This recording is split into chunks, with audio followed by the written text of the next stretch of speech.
Hey everybody, this is Dustin, Interior RV Specialist. So today I'm up on top a 2022 Grand Design Solitude, and I didn't have the worst side to show you, but basically at the tail end of this coach, where this radius for this rubber roof membrane wraps around the TPO roof, on the opposite end over there, it was really bad. It looked all distorted and wrinkled really big time. So what we ended up doing was pulling off the rain gutter molding. This rain gutter molding has an insert in it, and I'll go to the other side and show you here in just a second, and then I'll zoom in here so you can see that he's in the process of slowly removing that molding and then pulling down on the roof membrane itself. So this roof membrane, a lot of times they don't glue these down very well, and then sometimes they'll kind of leave them loose to kind of hide any kind of imperfection in it. So you kind of see a little bit how it's like a little bit wavy. But what we wanted to show you was that he's removed the molding, and as he's doing the molding, he's pulling on the roof material. So this roof material is now tight. He's pulled it back down, tucked it back in here, stapled it underneath, and then he's slowly going to cut all this excess away. So in some areas it was real thin like this because he couldn't remove any more roof material, and on the other it was quite significant, but that was on the opposite side. So I'm going to crawl down the ladder real quick, and I'm up here on a ladder and a scaffolding, and I'm going to go over there and I'm going to show you the opposite side. So like I said, this one, the reason we went ahead and did that is this molding here, all the sealant was all, separated. It had no, this currently has no sealant on it, but the other side, the sealant that was on there was all separated, coming loose. The molding was actually coming loose. The screws are bad. So as you can see, most of these are all new screws that have been put in here. And then he, like I said, he pulled back the membrane, tightened it down. You see here, he's still got to cut all this from underneath off. And then he'll come back and he'll reseal the top edge, and then he'll also put in an insert molding in here. So some of the holes were wallered out, so he didn't go back through them, and he marked them before he did it. That's why you don't see screws in those two holes, because the holes itself were wallered out. So he made 2 new holes and added it. And then you'll see the same thing on there. And then some areas he's added some additional screws as he needed to. And then these screws too are a bigger screw. The thread diameter is thicker, so I don't know if the previous ones were an 8 and this one is a 10, because I don't have it sitting in front of me. But it's just to give you an example of if the membrane is too lifted up and it's not secured down right, or in that other case it was all wavy and looked all, if you've seen them online, you see them kind of looking all like wavy and distorted. So this one, he was able to, to tighten it up the best that he can, but you're still going to see the transitions from the roof. And then if you see here where I'm pushing, that's actually the roof stops and where the wall meets, and then that's just like a line there. Now a lot of times when they're going ahead and they're cutting these, and you'll see how like this molding appears to be higher here and then comes down lower and then kind of does that. That's all from it when it was originally installed. So anyways, I'm going to crawl down the ladder real quick, and we're going to look at the other side. So hopefully this kind of makes sense. I know it's kind of all over the place, so let's go down this guy here, and you can see there's the old screws that he's got there that he's been taken out.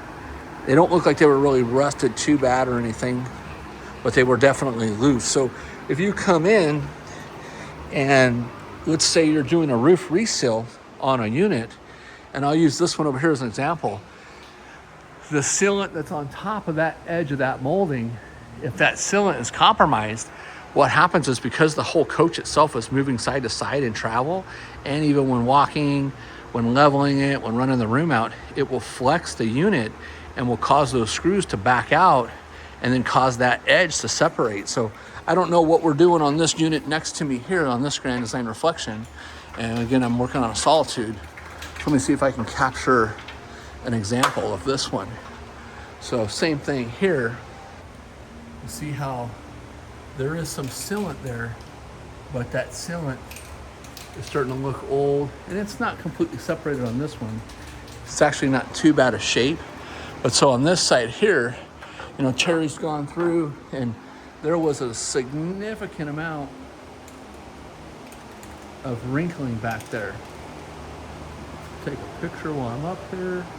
So there was a significant amount, and then he's gone back through and resealed it and then installed the insert molding. So again, that's, you want to be kind of proactive on this. Like I said, the coaches waller, and so when they waller, this molding is going to typically come loose. And then if you ever hit something too, you always want to check these moldings. So another thing that we're up here going to be doing is Terry's getting ready to paint. I'm sorry, Terry, I know I'm in your way up here, huh? He's getting ready to paint the top of the attic vent because it's starting to discolor over there. We're going to be replacing this vent lid cover because it's starting to get all buckled. I don't know if you can see the buckling in the center of it. It's getting all distorted from the sun. And then he's going to be doing a full roof reseal. Just the sealant that's up here, in some areas it's gone bad and it's too thin and it's been overlaid already once. So, and then the other thing he's going to do is after he goes back and touches up all the corners, he's going to be adding a second molding across the front of that, and then going back and making sure that all those pieces that are sticking up where it looks like the screws might have broke off or sheared off, he's going to get that resecured, as well as add the second molding. We do that so that in case the roof, wants the tear come loose.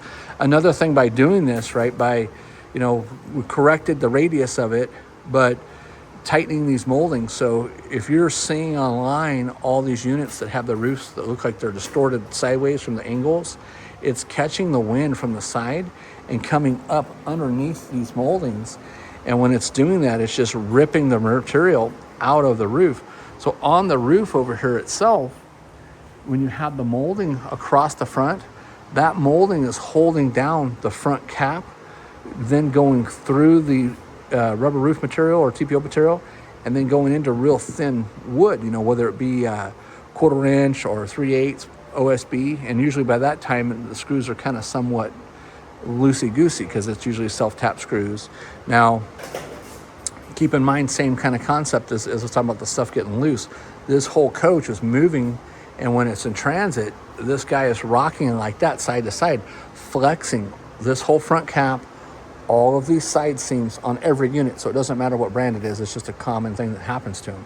So you periodically want to come up here and make sure that how all those screw heads all appear to be backed out. Somebody just went and daubed some sealant over the top and probably didn't remove them to see, hey, this is stripped, it's not holding. So keep an eye on that as well. Make sure that you're checking your air conditioners. Usually we recommend to replace the gaskets every 5 years.